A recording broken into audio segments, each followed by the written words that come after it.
À votre tour, vous me rendrez témoignage parce que vous êtes avec moi depuis le commencement. Lorsque viendra le Paraclet que je vous enverrai d'auprès du Père, l'Esprit de vérité qui procède du Père, il rendra lui-même témoignage de moi.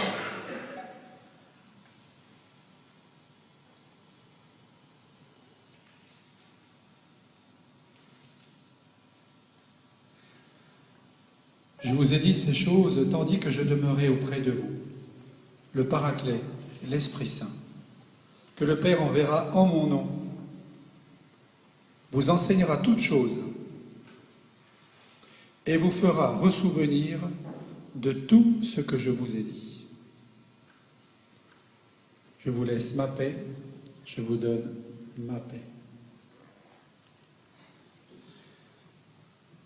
Chers amis, parler du Saint-Esprit n'est pas de choses simples, car nous ne serons jamais assez simples pour parler de la simplicité du Saint-Esprit. Car certainement que je serai encore beaucoup plus compliqué que lui est extrêmement simple. En même temps, c'est complexe. Le Saint-Esprit, nous en avons besoin. Il nous a été donné gratuitement. Jésus est mort sur la croix. Il est ressuscité le dimanche matin de Pâques. Ça, on le sait. Et Jésus n'est pas mort sur la croix parce qu'on a mangé trop de Nutella au petit déjeuner. Jésus est mort sur la croix parce qu'il a pris la place de l'homme pécheur que je suis. Il a pris la place d'Adam par qui la mort est entrée dans le monde. Pour que par Jésus, je puisse avoir la vie. Et la vie en surabondance. Et Jésus veut me communiquer la vie parce que j'étais mort, spirituellement, physiquement. La mort était inéluctable si nous n'avions pas été sauvés par Jésus, qui a donné sa vie par amour pour moi, pour toi, pour chacun d'entre nous, pour sauver le monde, sauver la personne humaine, sauver le cosmos, sauver toute chose. Tout doit être sauvé. Tout doit être restauré. Alors Jésus a fait sur le monde un grand reset, reformatage complet. Il faut tout reformater. Le monde est imprégné de virus extrêmement puissants et il faut les déloger. Et pour ça, nous avons besoin d'un antivirus de choc. Un antivirus extrêmement puissant. Un antivirus qui est capable de tout rénover, de tout restaurer, de tout recomposer, de tout recréer, de tout resanctifier. Il est capable de restaurer toute l'image de Dieu qui est en moi. Il s'appelle le Saint-Esprit. Le Saint-Esprit, c'est le bien le plus précieux du cœur sacré de Jésus. Jésus est mort sur la croix et ressuscité le dimanche matin de Pâques pour envoyer le Saint-Esprit. Et le Saint-Esprit, c'est le bien le plus précieux du cœur de Jésus, c'est le don le plus précieux que Jésus a obtenu sur la croix pour que je puisse obtenir le pardon de mes péchés et recevoir la vie, et la vie en surabondance, la vie en plénitude. Et le Saint-Esprit est donateur de vie, il donne la vie, il donne la joie, il donne l'amour, il me donne et redonne ma dignité de fils et fille de Dieu.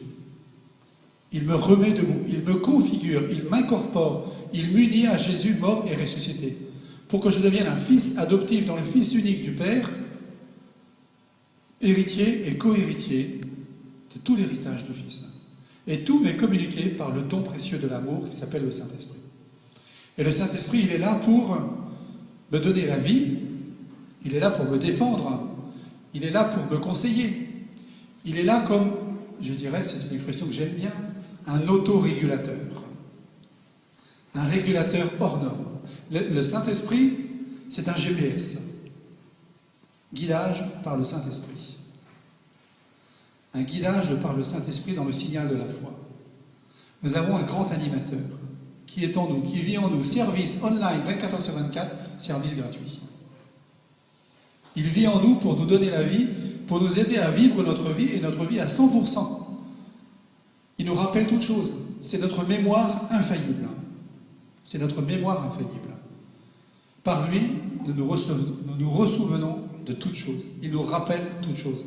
Il est là pour convaincre notre cœur, pour nous aider à convaincre notre cœur et notre intelligence et de tourner vers celui qui est le sauveur de notre vie, Jésus de Nazareth, mort et ressuscité pour moi. Et le Saint-Esprit est là pour raviver sans cesse notre mémoire qui est complètement défaillante. C'est lui qui nous fait nous ressouvenir de toutes choses. Il nous communique tout de Jésus. Il est la parole même de Jésus. Il parle en nous pour nous faire connaître la pensée même de Jésus du Verbe. Donc le Saint-Esprit, il a un rôle de grand animateur. Il est là pour animer notre vie, animer l'Église, animer le monde. Et pour cela, il a besoin d'être reçu dans la foi. Ce n'est pas un don magique, c'est une force absolument incroyable qui nous est donnée par le Saint-Esprit. C'est le réveil de la force. C'est le dernier Star Wars. Le réveil de la force. Car la force est en toi. Et la force, c'est quelqu'un. C'est la personne même du Saint-Esprit. Ce n'est pas une énergie. C'est une personne concrète. C'est la troisième personne divine. La personne du Père, la personne du Verbe fait chair et la personne de l'Esprit Saint. C'est une personne concrète, vivante, qui se communique, même qui est envoyée par le Père, par le Fils, dans l'Esprit Saint. Nous recevons toutes choses de lui, par lui et en lui. Tout nous est communiqué par le Saint-Esprit. Le grand animateur, le grand GPS, le grand antivirus de notre vie. C'est un bouclier contre les attaques du mal, les attaques du mensonge. C'est notre bouclier. Il est là pour nous défendre. Il est là pour nous consoler, pour nous apaiser, pour nous guérir, pour nous sanctifier, pour nous purifier, pour nous laver, pour nous donner la douceur, pour nous donner la paix, pour nous donner cette joie intérieure, pour nous donner la confiance en nous-mêmes, pour nous donner la confiance en Dieu. Il est là pour tout donner. Il donne tout. C'est la plénitude de la plénitude de la plénitude. C'est la plénitude même du cœur de Jésus. C'est le secret, le bien le plus intime, précieux du cœur sacré de Jésus et même, je vais aller aussi encore plus loin, le cœur même de la Vierge Marie. Car en Marie habite corporellement la plénitude du Saint-Esprit. Comme habite dans le cœur sacré de Jésus la plénitude du Saint-Esprit. Mais on ne peut pas séparer le cœur de Jésus et de Marie. Ils sont toujours ensemble. Vous ne pouvez pas voir l'un sans voir l'autre. C'est impossible. Donc le Saint-Esprit nous est communiqué parce qu'il veut faire de nous des saints. Il est là pour nous diviniser. Il est là pour nous sanctifier. Il est là pour nous préparer à l'éternité. Pour nous préparer à la grande rencontre du Père. Nous préparer à cette grande rencontre, à cette recréation. À cette récréation, c'est une récréation aussi, on peut le dire, à la grande récréation de l'éternité. Nous pourrons nous reposer dans la paix de l'Esprit Saint. Mais l'Esprit Saint nous est communiqué pour nous configurer à Jésus, mort et ressuscité, pour que nous vivions des fils adoptifs dans le Fils unique bien-aimé du Père. Que nous ressemblions à Jésus, totalement. Donc nous ne sommes jamais abandonnés. Nous ne sommes jamais abandonnés. Nous ne sommes jamais seuls. L'Esprit Saint est toujours avec nous. Partout où nous vivons, dans tout ce que nous faisons, l'Esprit Saint, il est là. Il est vraiment là. Il est en nous. Il dort en nous comme l'eau dans une nappe phréatique. Et c'est à nous sans cesse, par notre coopération à la grâce, par nos actes de foi, par notre espérance, par notre amour, par notre louange, par notre adoration, par notre vie de prière, par notre chapelet, par notre oraison, par notre contemplation, par notre écoute de la parole de Dieu, par tous les œuvres d'amour, par tous les actes d'amour que nous posons, tout ce que nous faisons dans l'amour et par amour, nous fait recevoir sans cesse l'Esprit Saint qui nous donne Jésus toujours de plus en plus. Que nous ressemblions à Jésus totalement. Que nous ressemblions à Jésus totalement. Donc l'Esprit Saint, vous vous sentez bien? Vous voyez, c'est celui qui est présenté aussi, il a plein de noms. Je dirais tous les qualificatifs, on peut les lui donner. L'Esprit Saint, il est présenté comme le Paraclet. Le Paraclet, en grec, c'est l'avocat. L'avocat, quel est le rôle d'un avocat? Alors, ce n'est pas l'avocat avec la vinaigrette et les petites écrevisses. Non, le véritable avocat, c'est le défenseur. Le Paraclétos, le défenseur. L'avocat qui défend l'accusé. Qui défend l'accusé, qui cherche sa défense. On a toujours quelqu'un qui est accusé, qui prend un avocat, voilà, pour qu'il ait une défense.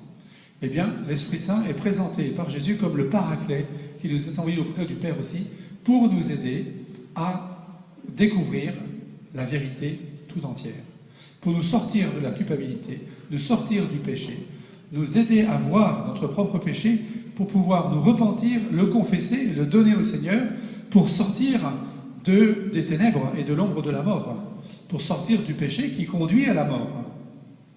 Car l'Esprit Saint est donné pour la rémission des péchés, c'est l'avocat. Il nous défend contre le mal qui nous attaque, à la fois extérieur et intérieur à l'intérieur de nous, aussi par notre compromission avec le mal, avec le péché. Quand nous disons oui au péché, dans un acte concret, en pensée, en parole, par action ou par omission, aussitôt notre conscience est là pour nous aider à discerner la vérité comme un décodeur Canal+.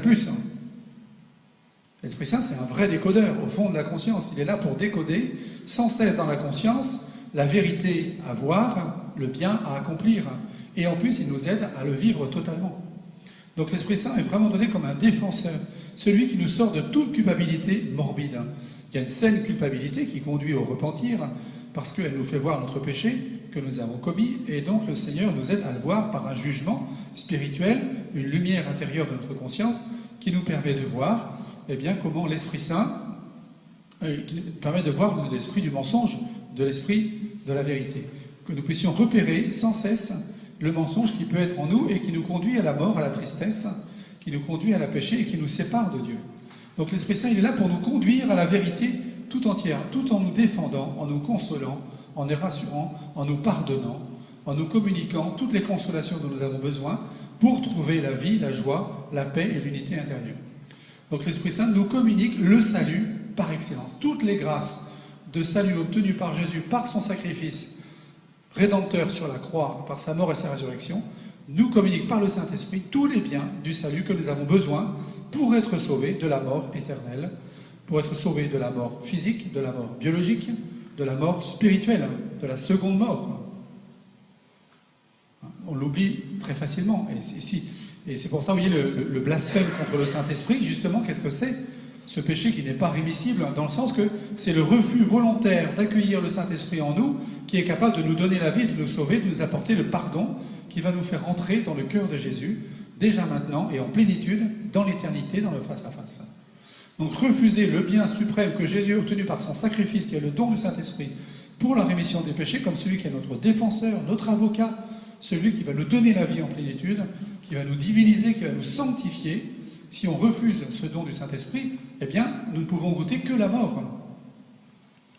Parce qu'il n'y a pas de vie surnaturelle possible sans l'action de l'Esprit Saint, qui nous communique le salut et le pardon, la rémission de tous les péchés.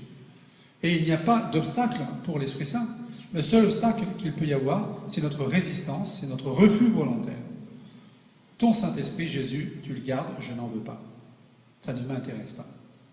Quand vous dites ça au Seigneur, qu'est-ce que vous voulez qu'il fasse de plus? Le bien le plus précieux que Jésus nous a obtenu, il a payé de sa vie pour nous donner le Saint-Esprit, pour que par le Saint-Esprit nous recevions cette force surnaturelle, ce dynamisme intérieur, cette langue de feu, qui nous inspire toutes choses, qui nous fait connaître toutes choses, qui nous fait nous connaître nous-mêmes, qui nous fait connaître Dieu, qui nous fait connaître le Père, qui nous fait connaître l'éternité, qui nous introduit dans l'adoration en esprit et en vérité, qui nous introduit dans la contemplation, qui nous introduit dans cette vision de l'éternité et du ciel et du paradis, qui nous communique le cœur de Marie, des anges et de tous les saints. Car c'est par le Saint-Esprit que nous recevons toutes choses, que tout nous est communiqué en plénitude. C'est ça qui nous fait goûter dans l'expérience spirituelle cette présence aimante, bien-aimée du Père, même si nous ne voyons pas encore en direct, en live, mais nous expérimentons en live, grâce au Saint-Esprit, cette dimension extraordinaire de la présence du Père, du Fils, dans l'Esprit Saint. Nous l'expérimentons, nous expérimentons le ciel, nous expérimentons ce pourquoi nous sommes faits, parce que nous sommes citoyens des cieux. C'est pour ça que Jésus dit « Je m'en vais, mais je reviens ». Vous connaissez le chant « Je m'en vais et je reviens ». Non, c'est pas tout à fait ça. Hein? Jésus, en fait, il est parti, mais il n'est pas parti. Il est présent autrement, c'est tout.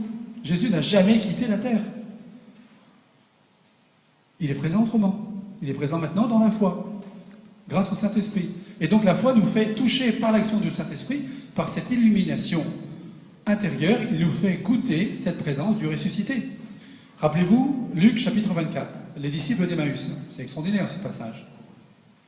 Et Jésus explique aux 2 disciples d'Emmaüs tout ce qui le concernait. Et Jésus leur expliqua dans l'Écriture tout ce qui le concernait. Et voici que les disciples d'Emmaüs rencontrent le Christ, le reconnaissent à la fraction du pain, il disparaît à leurs yeux, et tout d'un coup, les disciples d'Emmaüs disent « Mais notre cœur n'était-il pas tout brûlant au-dedans de nous, tandis qu'il nous parlait en chemin ?» L'expérience d'un cœur brûlant, un cœur qui brûle, c'est la brûlure de l'amour.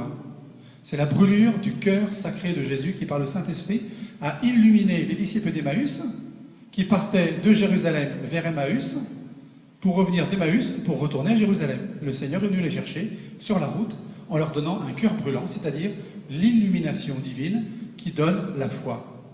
Ils ont été retournés comme des crêpes. Ils ont été complètement retournés. Notre cœur n'était-il pas tout brûlant au-dedans de nous, tandis qu'il nous parlait en chemin? Et vous voyez, ce que le Seigneur veut communiquer à son Église et au monde et à tous les chrétiens et au monde entier. Et il agit par des songes, par le cœur brûlant, il agit par l'expérience spirituelle, par la parole, par le témoignage de la charité et de l'amour. L'Esprit Saint communique Jésus sans cesse, c'est son rôle. Et nous avons besoin, et le Seigneur, l'Esprit Saint, a besoin aussi d'avoir des collaborateurs. C'est pour ça qu'il nous aide, il nous fait nous ressouvenir de toutes choses, il nous rappelle Jésus, il nous rappelle l'Écriture, il nous rappelle la parole, il nous fait connaître tout ce qui est essentiel pour que nous puissions, en Jésus, par Jésus, avec Jésus, devenir des langues de feu capables de communiquer la pensée de la sagesse incréée, de nous communiquer la pensée même du Verbe.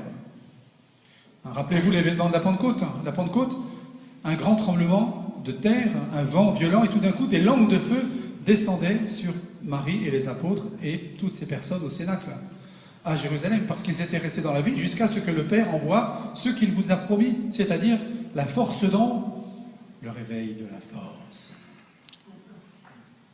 Le réveil de la force, que ce n'est pas le réveil de la force, que nous devenons forts dans le Christ Jésus, pour lutter, pour être des lutteurs, des guerriers vaillants, comme dit Thérèse, des guerriers vaillants.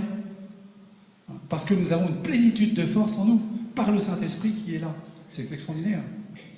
Alors on voit bien, vous voyez, comment le Saint-Esprit est un véritable GPS, un véritable antivirus de choc. C'est de la dynamite, c'est de la bombe. L'Esprit Saint, c'est du feu sacré, quoi. Et quand on a le Saint-Esprit, c'est pour ça qu'il faut apprendre à vivre avec lui. Il faut apprendre à communiquer avec lui. Il faut apprendre à avoir le réflexe de lui parler. Parce que c'est l'intimité même du Père et du Fils. C'est le grand communicant. C'est un grand communicant. On peut prendre tous les langages du monde. Dans l'Église, vous ne passerez plus chez nous par hasard. Vous n'imaginez pas tout ce que le Saint-Esprit peut faire pour vous. Parce que vous le valez bien. Car avec l'Esprit Saint, je positive. J'ai l'Esprit Saint, c'est le réveil de la force. C'est le réveil de l'amour. Le Saint-Esprit conduit, c'est le grand animateur de l'Église. L'Église, c'est simple. Plus vous voulez la tuer, plus elle renaît. Elle est indestructible. Pourquoi? Elle ne repose pas sur la volonté des hommes, comme une loi de 1901. L'Église repose sur l'action même du Saint-Esprit. Quand vous pensez qu'elle est morte ici, elle repousse là-bas. Mystérieux, hein? Parce qu'il redonne la vie en permanence. Il redonne la vie en permanence. En général, nous ne sommes pas très doués pour faire vivre les choses. Nous sommes plutôt très doués pour tout casser. Et avec l'Esprit Saint, quand c'est fermé d'un côté, il ouvre de l'autre. Mais il trouve toujours une astuce pour faire tout revivre, pour tout rajeunir, pour tout raviver, pour remettre en route. C'est extraordinaire. Hein? Le monde ne sera jamais abandonné entre le pouvoir de Satan et le pouvoir des hommes. Seulement. L'Esprit Saint, Jésus, par l'Esprit Saint, a plus d'un tour dans son sac. Il est capable de donner et de faire redonner, de redonner naissance à ce qui est mort. Parce que l'Esprit Saint donne la vie en plénitude. Si le monde vous hait, sachez que moi, il m'a haï avant vous. Si vous étiez du monde, le monde aimerait son bien. Mais comme vous n'êtes pas du monde, comme c'est moi qui vous ai choisi et qui vous ai mis à part du monde, voilà pourquoi le monde vous hait. Mais souvenez-vous de la parole que je vous ai dite. Le serviteur n'est pas plus grand que son maître. S'ils m'ont persécuté, ils vous persécuteront vous aussi. S'ils ont observé ma parole, ils observeront aussi la vôtre. Tout cela, ils vous le feront à cause de mon nom, parce qu'ils ne connaissent pas celui qui m'a envoyé. Si je n'étais pas venu, si je ne leur avais pas adressé la parole, ils n'auraient pas de péché. Mais à présent, leur péché est sans excuse. Celui qui me hait est aussi mon Père. Si je n'avais pas fait au milieu d'eux ces actions et ces œuvres que nul autre n'a faites, ils n'auraient pas de péché. Mais à présent qu'ils les ont vus, ils continuent à nous haïr, et moi et mon Père. Mais c'est pour que s'accomplisse la parole qui est écrite par leur loi. Ils m'ont haï sans raison. Lorsque viendra le Paraclet, le défenseur, l'avocat, que je vous enverrai d'auprès du Père, l'Esprit de vérité qui procède du Père, il rendra lui-même témoignage de moi. Et à votre tour, vous me rendrez témoignage, parce que vous êtes avec moi depuis le commencement. Amen.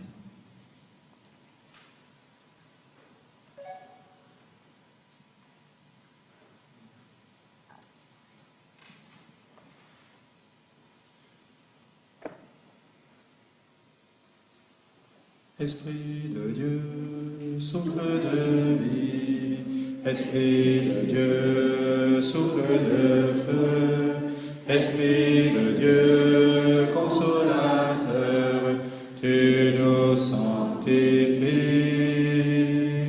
Esprit de Dieu, souffle de vie, Esprit de Dieu, souffle de feu, Esprit de Dieu, consolateur, tu nous sanctifies.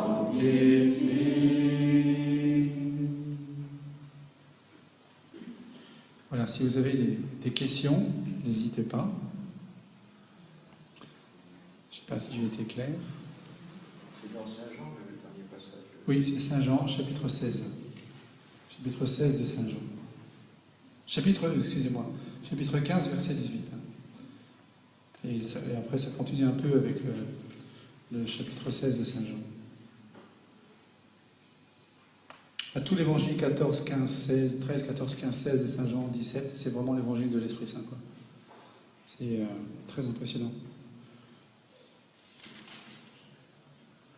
À partir du chapitre 16, le verset 5, là, vous avez l'œuvre de l'Esprit Saint.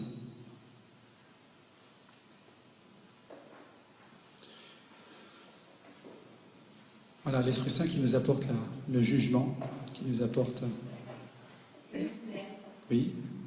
Moi, je suis étonnée par rapport aux catéchèses qui sont faites dans les écoles, d'entendre parler de l'Esprit Saint à l'âge adulte, c'est-à-dire d'attendre une trentaine d'années pour entendre parler de l'Esprit Saint, alors que dans les écoles, la dimension de l'Esprit Saint est très très peu présentée. Et ça, moi, je suis très surprise, même de par mon parcours personnel, d'avoir entendu parler de l'Esprit Saint à l'âge de 30 ans, alors qu'on nous présente donc un Dieu trinitaire avec un Père, le Père et le Fils, et l'Esprit Saint, il est occulté. Ça, pour moi, c'est une chose que je... L'Esprit Saint, c'est le grand oublié. Moi, j'ai entendu parler de l'Esprit Saint, il y a 30 ans. J'ai découvert l'Esprit Saint à 30 ans. J'en ai jamais entendu parler lors de mon parcours de catéchèse. Et moi, j'ai enseigné, je suis désolée, la dimension de l'Esprit Saint n'existe pratiquement pas. Mais il n'est jamais trop tard pour bien faire. Et les chants, par exemple, les chants, ça commence un petit peu, mais les chants, sont, enfin, je veux dire, les chants, ça, sont plus gays que les chants ordinaires. Et ça n'existe pas.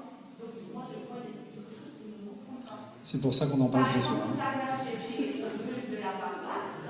Quand je parlais que j'avais oublié l'attitude et qu'il y avait une messe en l'honneur de l'Esprit Saint, ça fait si les gens, oula,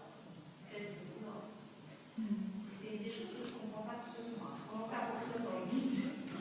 Alors, il faut beaucoup de temps pour comprendre. Non, mais c'est exactement ça que les vases communicants, il y a des choses qui ne communiquent pas.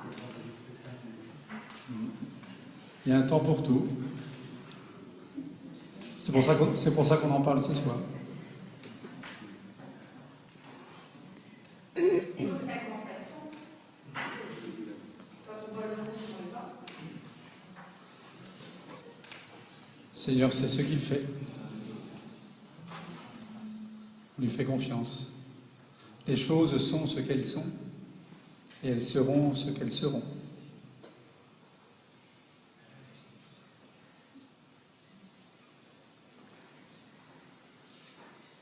Comment tu vis concrètement pour vivre avec le Saint-Esprit dans ta vie de prêtre, dans ta vie de chrétien, dans ta vie d'enseignant et dans ta vie de baptisé? Comment on peut vivre concrètement avec lui? Ouais. Est-ce que tu as des petits trucs à nous donner? Alors, des petits trucs à vous donner, À partager? à partager. Eh bien, déjà, première chose, prendre conscience que l'Esprit Saint est en moi, comme un antivirus extrêmement puissant, comme sur l'ordinateur. Mais l'antivirus sur l'ordinateur ne fonctionne que s'il est mis à jour. Il faut une mise à jour permanente, parce que les virus sont toujours de plus en plus puissants, de plus en plus costauds. Il y a des chevals de Troie qui essaient de rentrer. Voilà, tout le langage informatique est intéressant. Alors comment faire? Eh bien, c'est d'apprendre à vivre avec le Saint-Esprit, à travers la louange, à travers l'adoration de l'Eucharistie, à travers Marie, en priant le chapelet. Le chapelet nous communique Marie, et Marie nous communique le Saint-Esprit.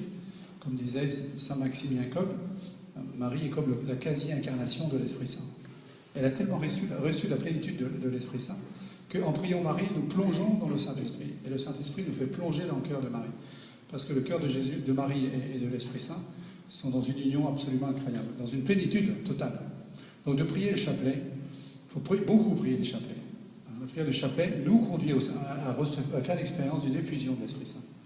C'est assez étonnant. C'est une prière à la fois très simple, très pauvre, mais combien efficace. Elle nous met en présence de Marie, elle nous met en présence de l'Esprit Saint, qui nous communique Jésus et le Père, parce que Marie est au cœur de la Trinité. Donc on prie le chapelet, l'adoration eucharistique, la louange libre, apprendre à l'ouvrir, apprendre à ouvrir la bouche.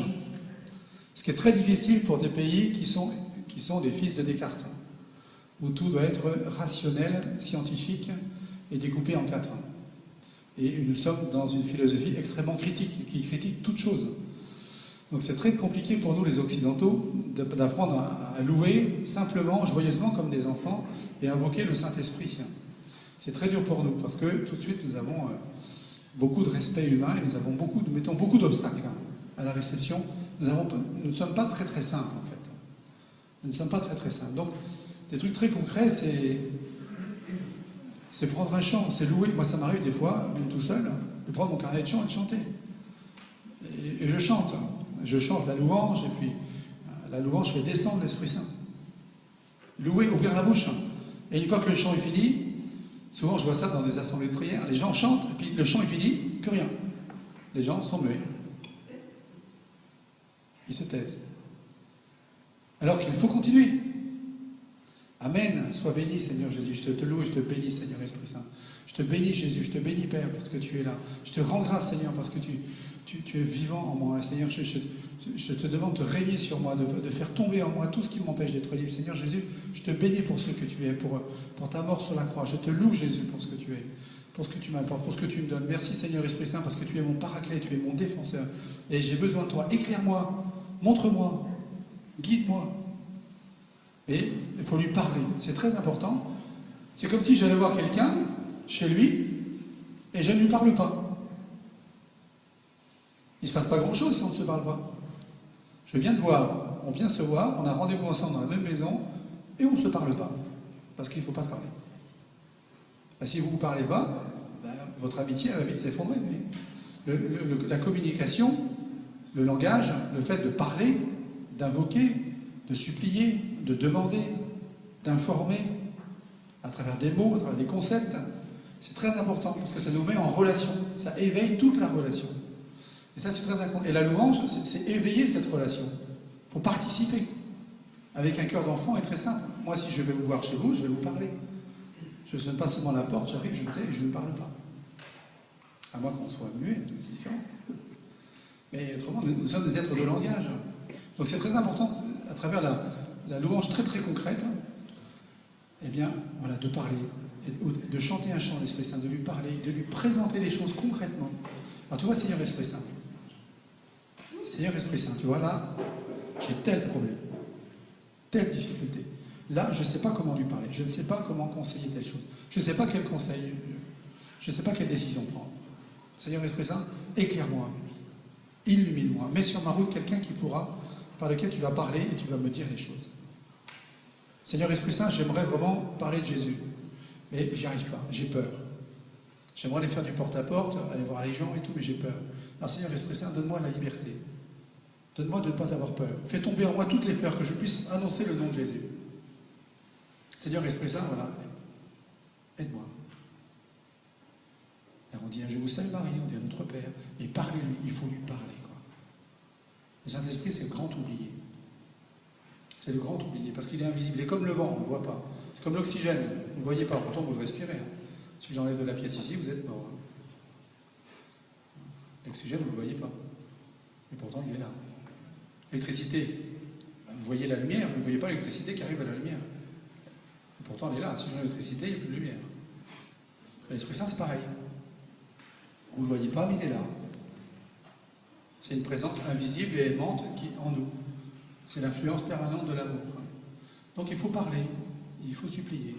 Alors je prends le chapelet, je prends des petites prières comme ça, je prends des prières rituelles, je prends un Vini Creator, je prends un chant de l'Esprit Saint que je connais bien. Voilà. Il y a aussi la messe, la communion eucharistique. Quand je communie au corps du Christ, Jésus fait descendre l'Esprit Saint en moi. Chaque messe est une Pentecôte.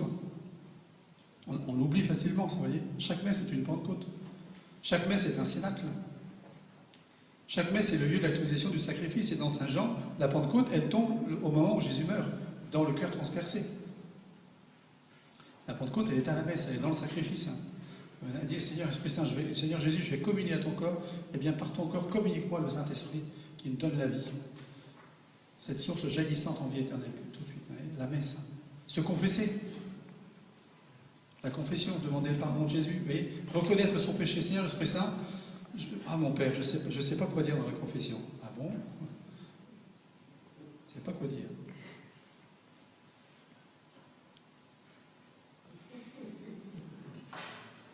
Eh bien, demandez-lui.